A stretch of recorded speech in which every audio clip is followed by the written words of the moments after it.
India جو ہے وہ ہمارے اوپر سائیکولوجیکل وارفیئر کر رہا ہے، کم یہ کریں گے وہ کریں گے، تو ہمارے پاکستان آرمی کو سائیکولوجیکل وارفیئر کا اسی طرح جواب دینا چاہیے۔ انڈیا کا کوئی علاقہ ہمارے پہنچ سے باہر نہیں ہے۔ سب سے بڑا لڑائی جو ہے وہ چونڈا میں ہوا ٹینکوں کا، جو سیکنڈ ورلڈ وار کے بعد سب سے بڑا ٹینکوں کا لڑائی تھا۔ یہ وہ کنوینشنل لڑائی نہیں تھا، بلکہ تو ٹینک سے ٹینک کا ٹکرا کر کے انہوں نے ان کو روکا۔ فوج نے جس طریقے سے جوش جذبے سے کام کیا وہ لائق تحسین ہے۔ یعنی میں کہتا ہوں پورے دنیا میں اس لڑائی کو ماننا چاہیے کہ پاکستان فوج ایک بہترین فوج ہے۔ کوئٹہ سے میں ہوں عرفان رانا۔ 1965 کی جنگ کے حوالے سے تو پوری دنیا جانتی ہے جس طریقے سے ہماری پاک فوج نے دشمن فوج کو دھول چٹائی تھی، اسی حوالے سے آج ہمارے ساتھ فخر پاکستان ایسی شخصیت موجود ہیں جن کے حوالے سے میں بتاؤں انہوں نے 2 جنگوں میں حصہ لیا، 1965 اور 1971 کی جنگ میں۔ میجر ریٹائر غازی نادر علی ہمارے ساتھ موجود ہیں، ان سے ہم دونوں جنگوں کے حوالے سے معلومات لیں گے اور دوسری جانب ان کو یہ بتائیں گے کہ آج ان سے یہ بھی پوچھیں گے کہ جدید دور میں ہماری پاک فوج کو دشمن فوج کے ساتھ کس طریقے سے لڑنا ہوگا۔ تو السلام علیکم سر۔ وعلیکم السلام ورحمۃ اللہ وبرکاتہ۔ سر 1965 کی جنگ کے حوالے سے تھوڑا حوال بتائیے گا کہ کس طریقے سے آپ نے بڑھ چڑھ کے حصہ لیا تھا۔ 1965 میں ہمارا یونٹ جو ہے وہ سیالکوٹ میں تھا، اور سب سے بڑا لڑائی سیالکوٹ میں ہی ہوا ہے نا۔ اس میں انڈین آرمی نے اچانک پاکستان کے اوپر حملہ کیا، پورے ایک آرمر ڈویژن کے ساتھ وہ ایڈوانس کر رہے تھے۔ 2 ان کا سیکٹر تھا، ایک تو ڈائریکٹ گجرانوالہ ان کا ایم تھا، اور دوسرا جو ہے وہ جموں کی طرف سے جموں روڈ سے سیالکوٹ شہر کے اوپر آنا تھا۔ تو اس 2 سیکٹر کے اوپر پاک فوج نے بہت زبردست مقابلہ کیا۔ جب اچانک یہ حملے کا خبر ہوا، اس وقت تو ہمارے جو جوان وغیرہ تھے وہ تو پی ٹی وغیرہ کر رہے تھے۔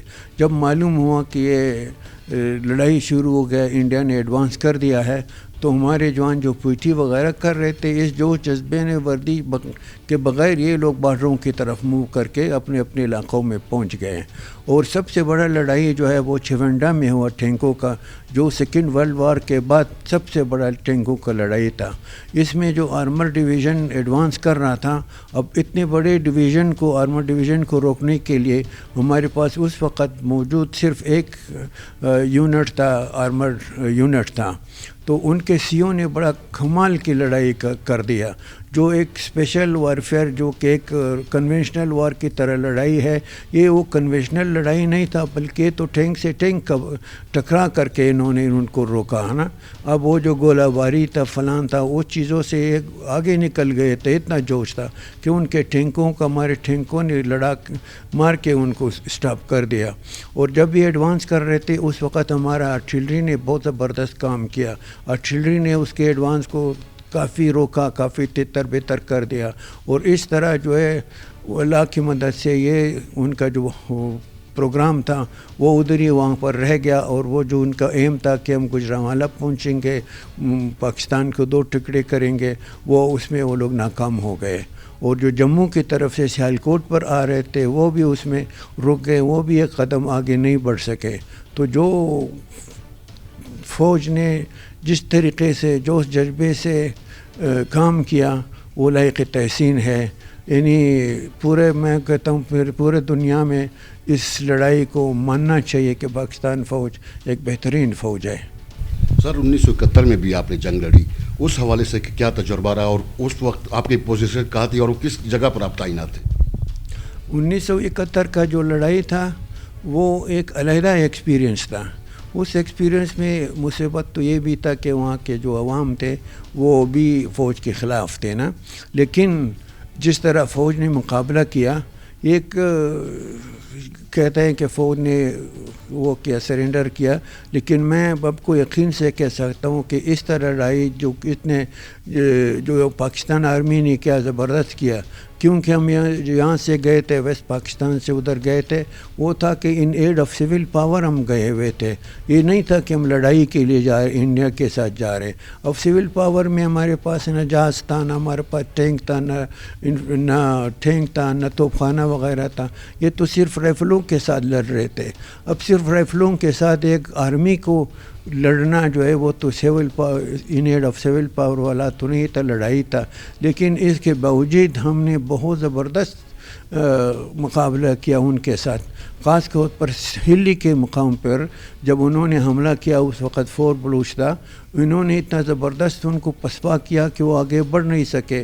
ان کے لوگ جو ہے وہ بہت سے مارے گئے. ان کے ایک میجر کو ہم لوگوں نے کیپچر کیا, گرفتار کیا, تو بہت پسپا ہو گئے تھے, چلے گئے تھے. سر یہ بتائیے گا ابھی جو جدید دور میں ابھی جس طرح کہ ہمارا جو دشمن فوج ہے وہ ہمیں گدڑ بھبکیاں دے رہی ہے ہمارے فوج کو, اس جدید دور میں آپ پاک فوج کو کیا مشورہ دیں گے؟ آپ کا تجربہ کیا کہتا ہے؟ ابھی آج کل کا جو زمانہ ہے یہ تو کنونشنل وارفیئر کا زمانہ نہیں, ختم ہو چکا ہے.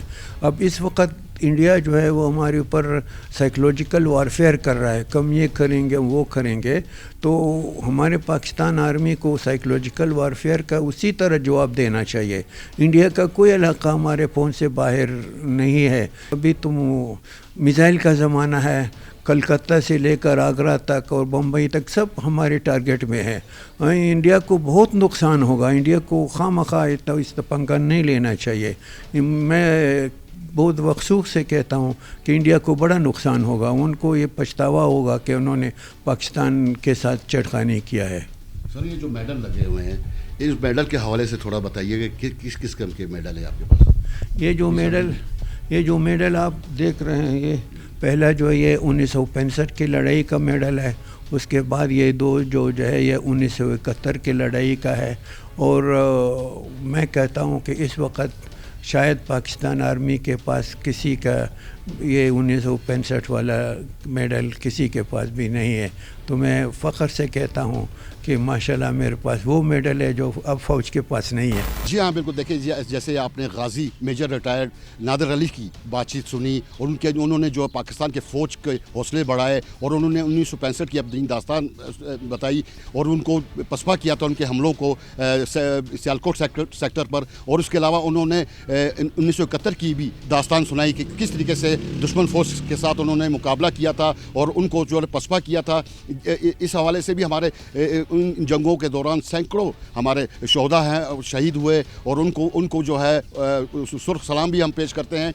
جبکہ میجر نادر علی نے جدید دور کے تقاضوں کو بتایا تھا کہ پاکستان فوج کو بھی نفسیاتی جنگ لڑنی چاہیے. جس طریقے سے انڈیا جو نفسیاتی جنگ لڑ رہا ہے وہ پاکستان کو بھی اس کا بھرپور جواب دینا چاہیے. اس وقت بھی میں یہاں پر ایک موجود ہوں ایسے شہدا کی قبر پر جنہوں نے اپنی جان کا نذرانہ ملک کے لیے پیش کیا. ایسے شہدا کو ہمارا سرخ سلام.